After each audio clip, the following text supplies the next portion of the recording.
ọlọ́pàá tí Ṣeun Kuti gbá létí lọ́jọ́sí ti ní ìgbéga lẹ́nu iṣẹ́.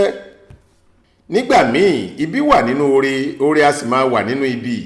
ọ̀rọ̀ yìí ló ṣe rẹ́gí pẹ̀lú bí iléeṣẹ́ ọlọ́pàá orílẹ̀-èdè yìí ṣe sọ ọ̀gbẹ́ni Mohammed Aminu ọlọ́pàá tí gbajúmọ̀ olórin afrobeat tó jẹ́ ọmọ olóògbé Fẹlá Aníkúlápó Kuti ní Ṣeun Kuti gbá létí di ọ̀gá lẹ́nu iṣẹ́ ọlọ́pàá báyìí.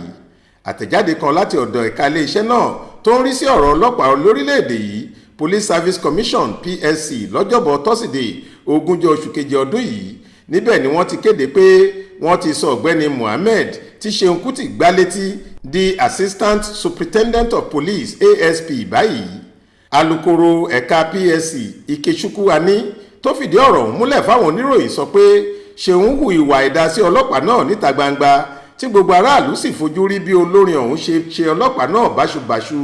síbẹ̀ ọkùnrin ìfọgbọ́n ṣeun gbogbo kò sì bà orúkọ iléeṣẹ́ ọlọ́pàá jẹ́ níta gbangba. àwọn ìwà ọmọlúàbí tó hù níta lákòókò tí Ṣeun gbá létí ṣeré làwọn aláṣẹ rò papọ̀ tí wọ́n fi gbé ọlọ́pàá náà ga lẹ́nu iṣẹ́ rẹ̀ báyìí tí wọ́n sì sọ ọ́ di ọ̀gá láàrin àwọn ẹlẹgbẹ́ rẹ̀ gbogbo.